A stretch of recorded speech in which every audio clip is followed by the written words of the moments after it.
Deus, é bom estarmos mais uma vez de volta para juntos aprendermos mais uma lição.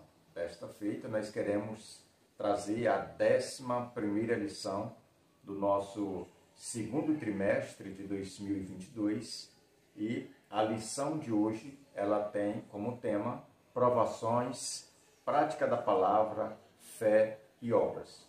Tudo isso nós vamos aprender com base na carta de Tiago. Essa que, na verdade, é uma carta muito importante no cânon sagrado. Então, nós vamos aprender sobre esses assuntos, porque a carta de Tiago, ela aborda diversos assuntos, entre eles, esses que nós vamos estudar nessa primeira lição. Nós vamos ter 3 lições, as 3 últimas, a 11, a 12 e a 13, com base nessa carta. Por isso é necessário que nesta oportunidade nós venhamos trazer algumas informações acerca da carta de Tiago. Informações essas que vão servir para as lições que vão suceder à 11ª lição. Então nós vamos, subordinado a esse tema, falar sobre as provações, porque depois desta aula, desta videoaula, você vai sair informado do que é provação. Provação e tentação é a mesma coisa? A gente vai aprender nessa videoaula acerca desses conceitos. Nós vamos também sair informado desta videoaula acerca da prática da palavra. Como é que nós podemos praticar a palavra de Deus? E a gente vai aprender que Tiago aqui, instruindo os seus leitores, que estava espalhado em todo o território romano, judeus aí messiânicos que foram espalhados pela primeira diáspora dos judeus, a gente vai ver aqui no Novo Testamento que eles vão ser bem instruídos com essas palavras ou com essas boas instruções aqui de Tiago acerca da palavra de Deus. E a gente vai juntos aprender que Tiago ele vai ensinar esse povo de que eles foram gerados pela palavra, de que eles nasceram mediante a palavra e de que agora eles precisavam crescer na palavra, se fortalecer na palavra. Eles precisavam ganhar maturidade. E a gente percebe que esse autor, aqui conhecido como Tiago, ele é uma pessoa de uma personalidade ilustre, muito diferente das demais cartas do Novo Testamento. A gente vai ter informações e a gente precisa levar adiante essas informações para a nossa classe, que nós não estamos diante de qualquer livro. Nós estamos diante do livro mais antigo do Novo Testamento. Nós estamos diante da carta de Tiago. É uma carta prática, de concílios práticos. Se você observar, o autor aqui, ele não era um teólogo, mas ele era um pastor. Ele era alguém que servia aconselhando. Era um personagem que tinha, vamos dizer que, caráter, que tinha, vamos dizer que, atributos que faltavam em outros personagens, como aqueles que olharam para trás, que tiraram a mão do arado. Então a gente vai ver que esse pastor era um pastor de fibra. É como se ele pegasse pela mão os seus leitores e mostrasse na prática como era ter uma vida cristã bem-sucedida de acordo com a palavra de Deus.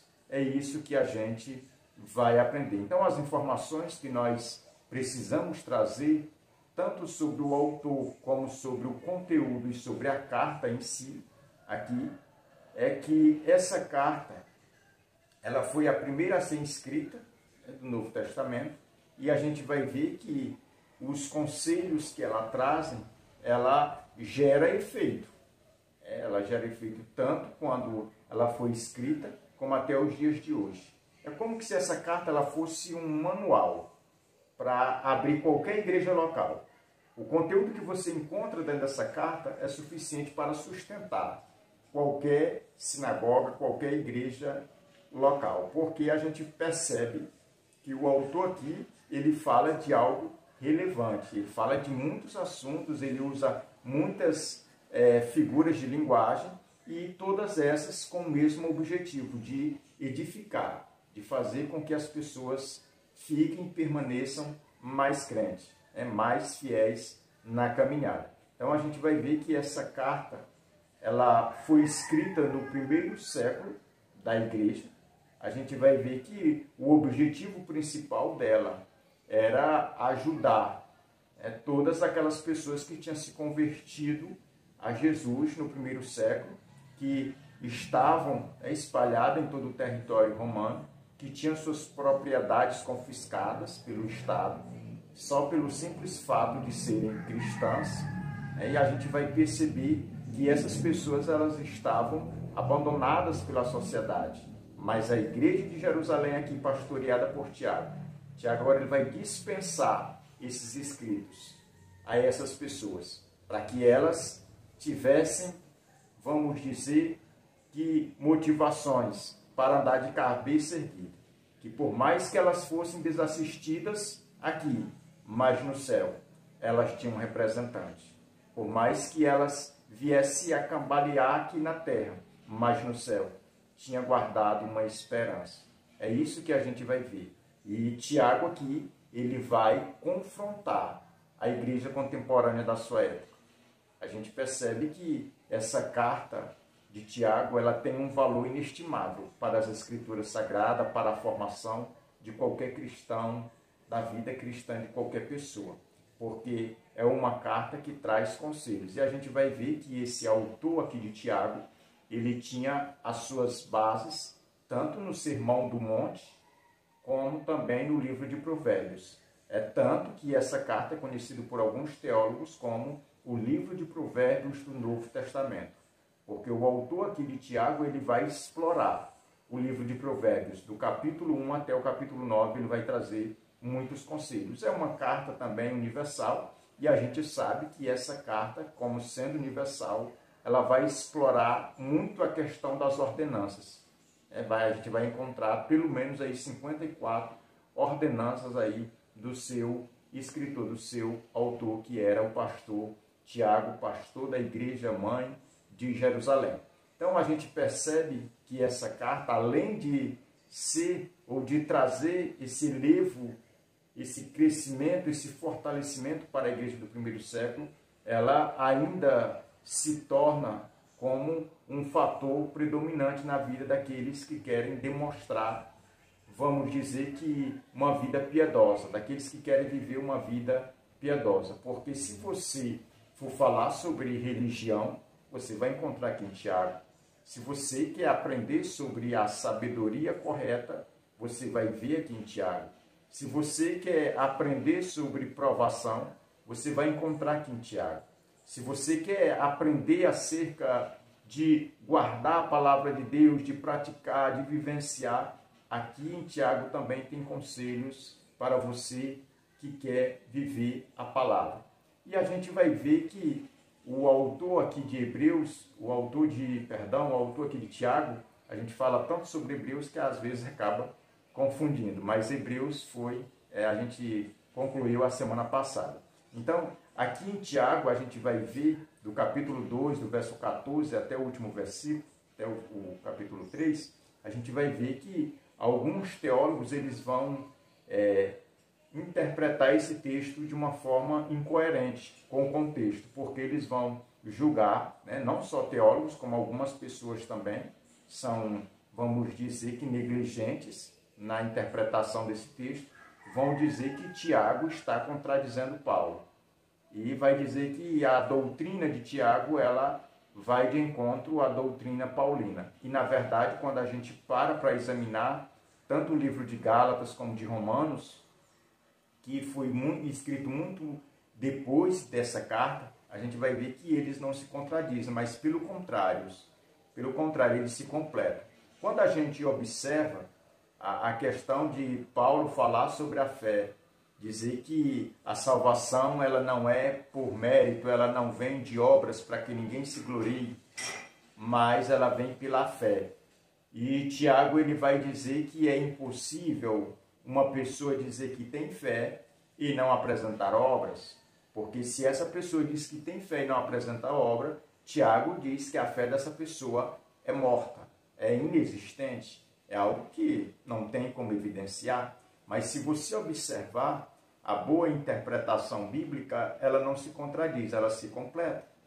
Se nós observarmos aquela lei que é muito conhecida por algumas pessoas, a lei da causa e efeito, a gente vai observar que Paulo, nas suas cartas, ele está falando da causa da salvação, que é, vamos dizer, que uma antessala da salvação, é para a pessoa que ainda não aceitou a Jesus, ainda não creu. É como se Paulo chegasse para a pessoa e dissesse, olha, para você entrar pelo caminho da salvação, pela porta da salvação, você tem que esquecer toda a sua inteligência, todos os seus méritos, todo o seu dinheiro, toda a sua força, tudo aquilo que você tem, quando comparado com a salvação, é inútil. Não tem como ser salvo. Você pode ter feito a maior obra do mundo, mas mesmo assim, você não pode ser salvo com base nas suas obras. Já Tiago, ele está falando do efeito. Já Tiago, ele está falando depois que a pessoa é salva. É por isso que Tiago vai dizer que todo salvo, ele tem que apresentar boas obras. Porque a fé, a gente já comentou isso em outras lições, que a nossa fé, ela pertence a uma esfera diferente da natural, é uma esfera espiritual. A fé, só quem consegue ver é Deus. Já as obras é os homens, é na esfera humana, palpável, visível. A fé é na esfera espiritual. Então, quando o Tiago ele diz que as pessoas têm que mostrar as boas obras, e as que mostram as boas obras é sinal de que tem fé em Deus, a gente precisa destrinchar isso, a gente precisa esclarecer, deixar isso claro diante da nossa classe. Que as pessoas que assim acreditam, que a fé ela conduz a pessoas às boas obras, a gente tem esse entendimento, que quando nós somos cristãos, salvos, Deus vê a nossa fé, mas o mundo ele pode ver a nossa fé através das nossas obras. Então nós, cristãos, nós temos que apresentar nossa fé através da nossa vida piedosa.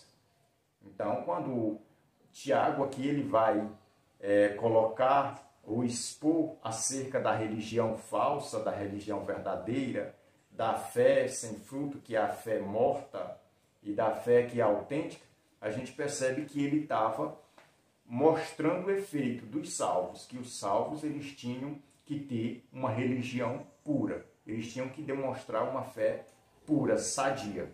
Isso para as pessoas verem que era através das boas obras. Então, a teologia paulina ela não se contradiz com o que Tiago ensina aqui, com o que Tiago escreve aqui nesta carta. Pelo contrário, se completa.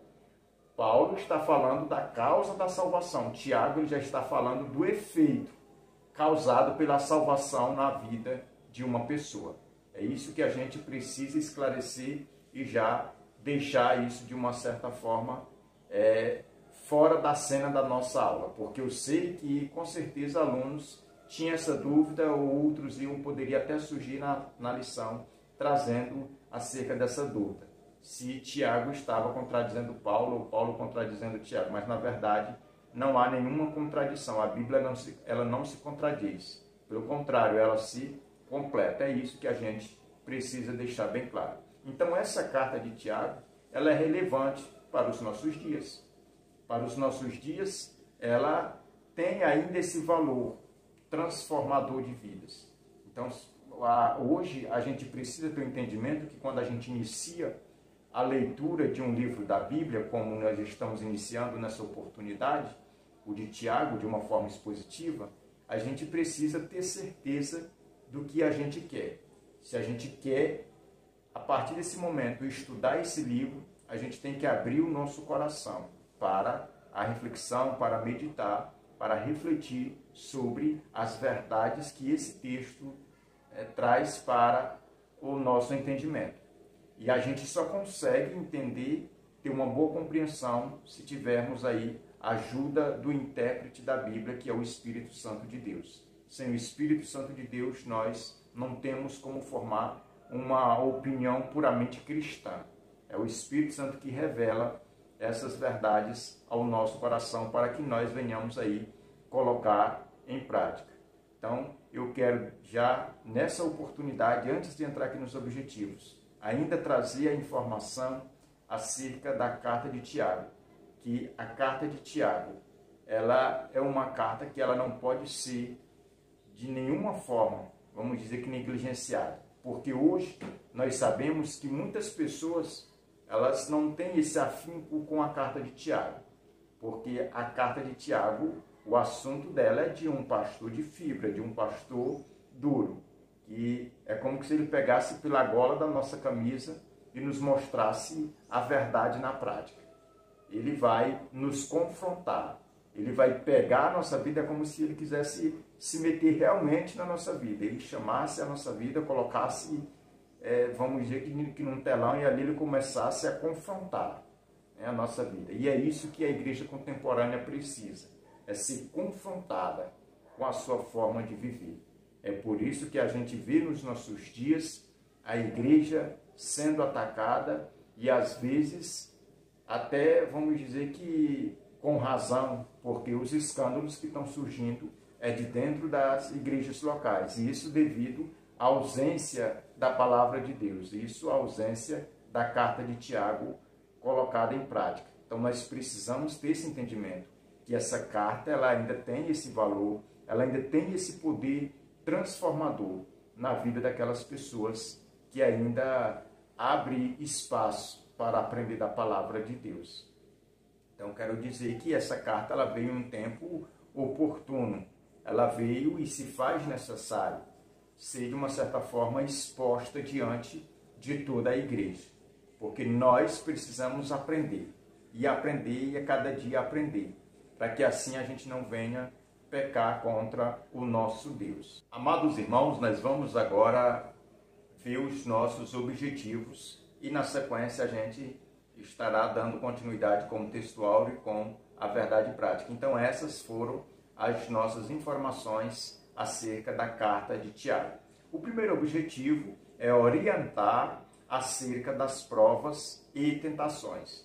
O segundo, exortar acerca da prática da palavra. E o terceiro e último, definir a fé acompanhada das obras. Então, esses três assuntos nós vamos, de uma certa forma, ou de uma forma bem objetiva e direta, introduzir na nossa sala de aula. Acerca das provações e tentações, vamos mostrar a questão da prática da palavra e também a questão da fé acompanhada aí de boas obras. É isso que a gente vai aprender juntos nesta lição. Nosso textual, Tiago 1:12, que diz: Bem-aventurado o homem que suporta, com perseverança, a provação, porque depois de ter sido aprovado, receberá a coroa da vida, a qual o Senhor prometeu aos que o amam. A nossa verdade prática, ela diz: antes da aprovação vem a provação. Então, tanto o nosso textual como a nossa verdade prática, eles estão conectados, interligados com relação à questão das provações. A gente vai ver que as provações, elas só têm um objetivo, que é aprovar. Elas só têm esse objetivo, que é aprovar o crente, o cristão. Então, as provações, elas vêm de Deus para o nosso bem, para beneficiar o nosso crescimento, para fortalecer a nossa estrutura. Porque depois da aprovação, nós somos aprovados. Nós estamos aí preparados para mais um dia, para mais um degrau, para mais um nível. Então, por isso que é importante nós passarmos de cabeça erguida na aprovação, entendendo que a aprovação, ela vem de Deus. Ela vem para o nosso crescimento, diferente da tentação. É isso que a gente vai ver, que a tentação, ela não vem de Deus. Mas Deus é tão bom para com seus filhos que quando a tentação chega diante de nós, Deus já envia, permite ali a tentação bater a nossa porta, mas Ele já envia o escape. Ele não permite que essa tentação vá além das nossas forças. além das nossas estruturas. É isso que a gente precisa deixar bem claro. Assim como a aprovação vem de Deus, a tentação ela vem do diabo.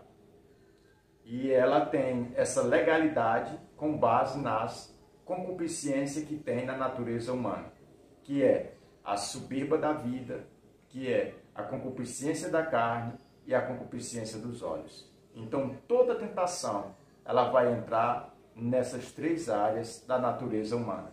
Concupiscência dos olhos, concupiscência da carne e a soberba da vida.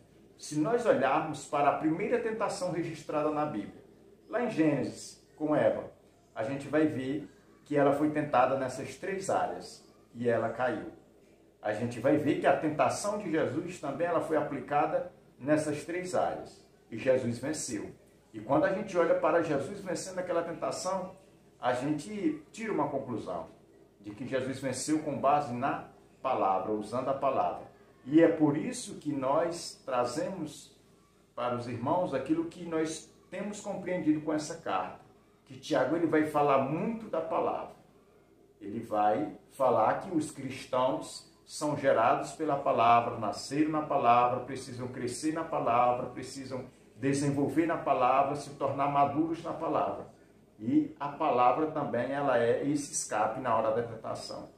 Que se nós recorrermos à palavra, nós venceremos as tentações, nós não vamos sucumbir. Mas se nós não tivermos esse entendimento de que a palavra se faz necessária, nós vamos fracassar como o primeiro Adão. Mas se observarmos, nós vamos prevalecer como o segundo Adão, que era Jesus Cristo. Então nós vamos agora passar o primeiro ponto da nossa lição. E o primeiro ponto nós vamos falar ou comentar um pouquinho sobre vencendo as provações. E a gente vai ver, aqui a gente precisa, nesse ponto, discorrer acerca das provações.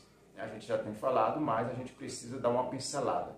Que as provações, elas vêm sobre todo crente. Não existe nenhum crente que está imune a provações. Todos nós somos provados por Deus.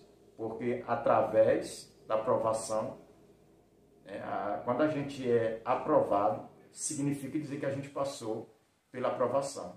Então é isso que a gente precisa deixar bem claro, que essa aprovação, ela faz bem para todos nós. Então por isso que o primeiro tópico aqui, ele vem intitulado Vencendo com Alegria.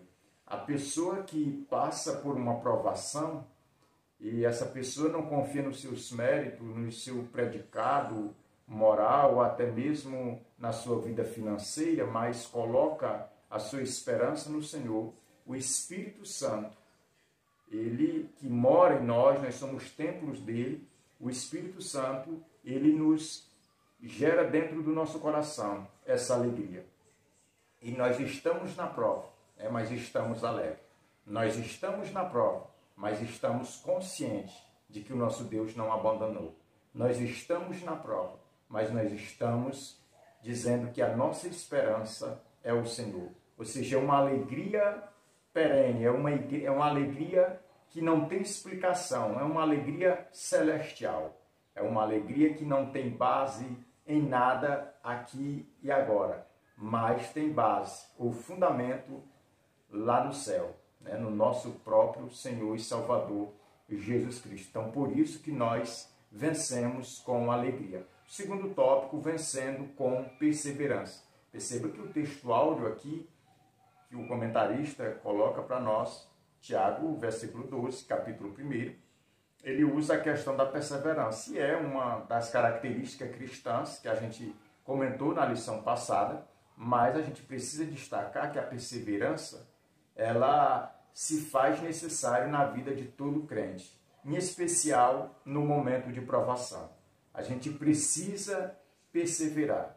A perseverança, ela precisa estar presente em todos os estágios da nossa vida, em todos os passos que nós demos na vida cristã, tem que deixar aí pegadas de perseverança. Nós precisamos persistir, não podemos soltar a mão do arado, não podemos olhar para trás, mas nós temos que permanecer perseverando.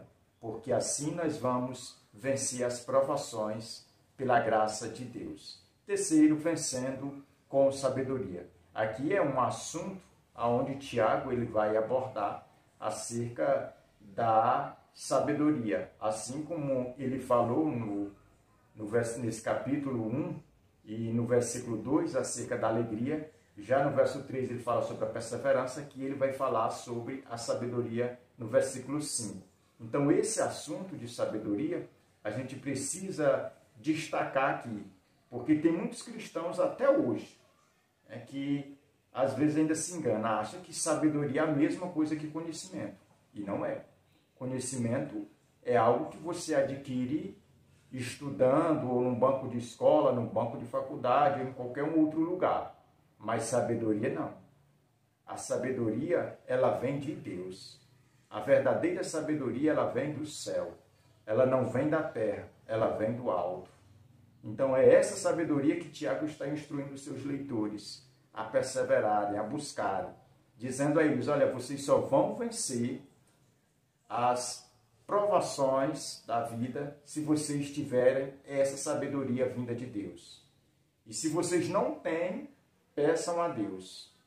Se vocês não têm, é porque vocês não pediram. E se vocês pediram, pediram errado. Então peça essa sabedoria que Deus dá, porque Ele é o dono de toda a sabedoria. Então Tiago está introduzindo, inculcando isso na mente dos seus leitores, dizendo que a sabedoria, ela se faz necessário na caminhada de qualquer crente, para poder a pessoa vencer, para a pessoa ter uma vida cristã bem-sucedida. Então essa sabedoria, ela é abordada também aqui por Tiago no versículo 5. Segundo ponto da nossa lição, praticando a palavra. Aqui nesse ponto a gente vai ver a importância da palavra, a importância da prática. Quando eu falo prática, eu estou falando de vivência. Eu estou falando de algo que você precisa colocar em prática todos os momentos. Não digo nem todos os dias, mas todos os momentos da sua vida. A palavra de Deus, ela precisa ser praticada. Primeiro tópico, ouvir mais e falar menos. Aqui é onde muita gente se embaraça na caminhada cristã. Às vezes fala demais e ouve de menos. E aqui Tiago vai dar um conselho bem prático. Ele vai dizer, olha, todo homem seja tardio ao falar. Aí depois ele fala, mais tardio ainda em se irar. Porque a ira do homem, a ira humana, ela não ajuda, né? Ela atrapalha, ela não traz, né, nenhum benefício, mas malefícios. O que ela vai trazer? Ignorância, ela vai trazer ódio, ela vai trazer injustiça. Mas nós precisamos ter esse entendimento, que nós precisamos ouvir mais e falar menos. Nós precisamos guardar a nossa língua. A gente tem que fazer, como o Jó disse que tinha feito concerto com seus olhos, nós devemos fazer ou ter esse concerto com a nossa língua, né? Colocar a língua para dentro, falar menos e ouvir mais. E assim nós estaremos ganhando, né, maturidade cristã. Segundo tópico, acolher a palavra.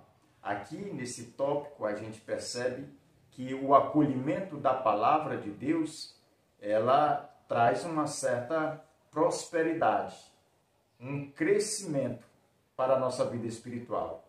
Perceba que a Arca da Aliança, lá no Antigo Testamento, essa história ela é muito, vamos dizer que bem aplicável nesse momento, porque a Arca do Senhor ela foi tomada pelos filisteus, e aí quando Davi assume que Davi vai trazer a arca ela vai passar muito tempo, né, na casa de Abinadab. Lá não vai surtir efeito nenhum.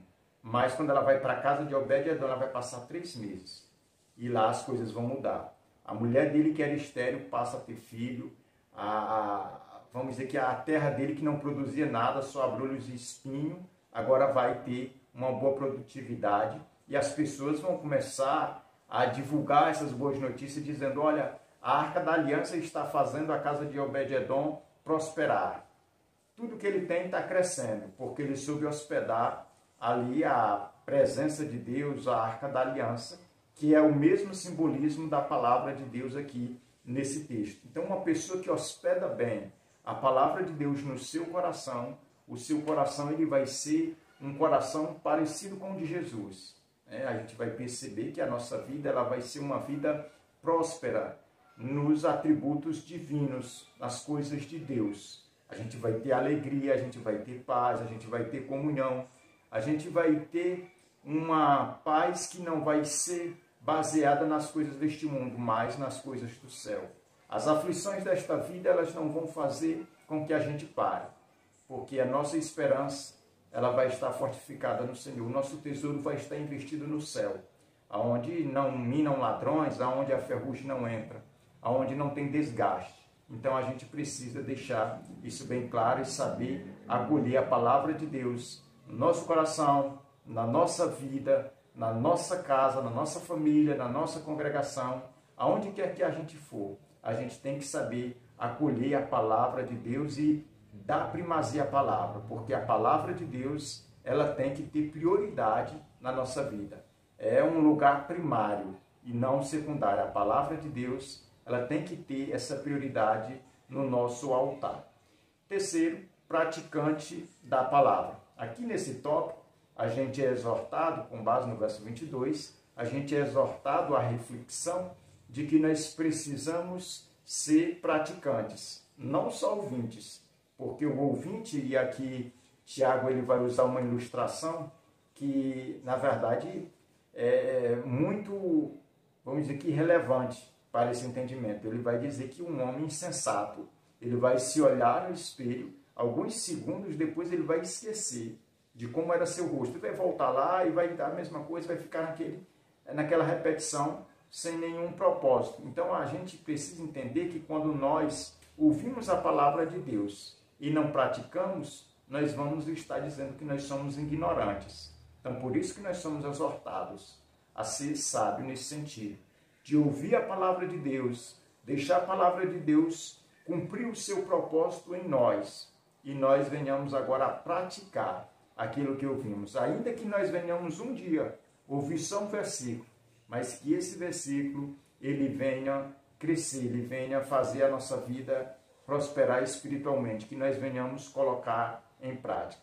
Porque não adianta a gente decorar um livro inteiro, vamos dizer que do Novo Testamento como Tiago, e não praticar sequer um versículo. Então nós precisamos ter esse entendimento, que assim como nós somos bons ouvintes, nós também precisamos ser bons praticantes da palavra de Deus. Terceiro ponto da nossa lição, a fé acompanhada das obras. Aqui no primeiro tópico desse ponto, não fazer acepção de pessoas. Aqui a gente precisa ter esse entendimento que a fé verdadeira, ela não faz acepção de pessoas.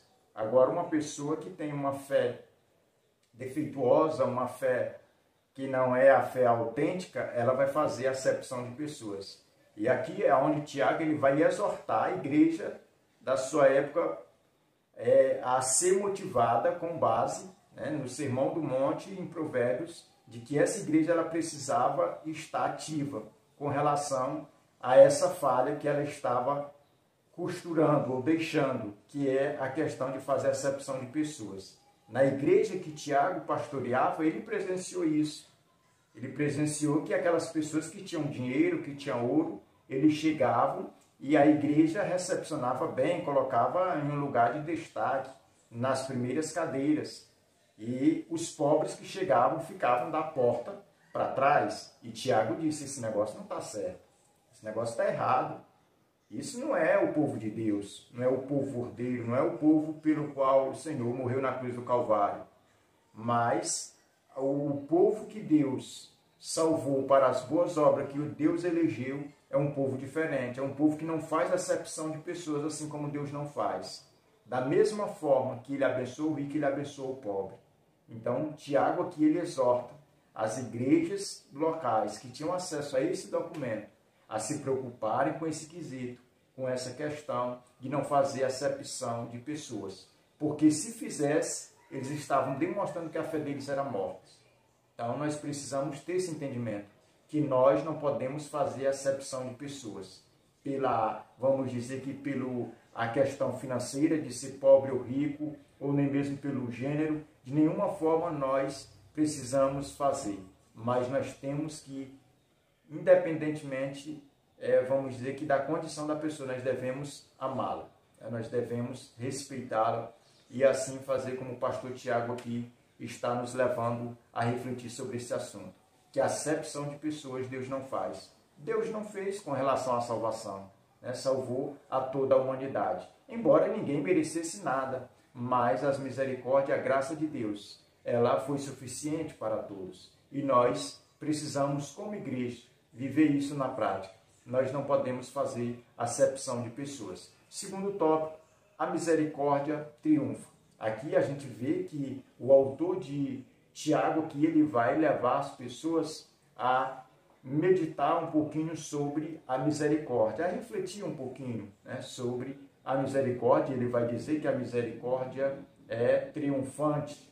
E aqui, quando fala de misericórdia, esse ponto ele está falando mais da questão da responsabilidade social da igreja. É que a igreja ela não pode fazer acepção de pessoas. Aqui no segundo ponto vai falar que a igreja ela precisa ser misericordiosa. Por quê? Porque a misericórdia triunfa sobre, vamos dizer, que as necessidades. Então, nós precisamos também ser uma igreja misericordiosa, nós precisamos ser um crente misericordioso, nós precisamos nos colocar no lugar das pessoas. A gente precisa ter esse entendimento, que misericórdia é a pessoa, às vezes, ela se digna de algo ruim, e a gente vai lá e retribui com algo que é bom. Então, a gente precisa também ter misericórdia. E, por último, aqui, a fé sem obras é morta. Como a gente falou a nível de introdução, aqui Tiago não está falando da fé como causa da salvação, mas ele está falando como efeito. Então, a gente precisa ter esse entendimento que a nossa fé ela é vista por Deus, mas as nossas obras é vista pelos homens. Então, se as nossas obras elas são negativas, elas são obras, vamos dizer, que não glorificam a Deus, para Deus essa fé está morta. Para Deus, esse crente está morto. Esse crente que diz que tem fé está morto. Então, nós precisamos nos levantar dessa mornidão espiritual e frutificarmos, né? Demonstrarmos aí frutos, boas obras de crentes aí que estão vivos e que, na verdade, foram chamados com esse propósito, né, de glorificar a Deus na sua forma de viver. Que Deus abençoe. Até a nossa próxima aula, em nome de Jesus. Precisando de oração? Quer que alguém ore por você?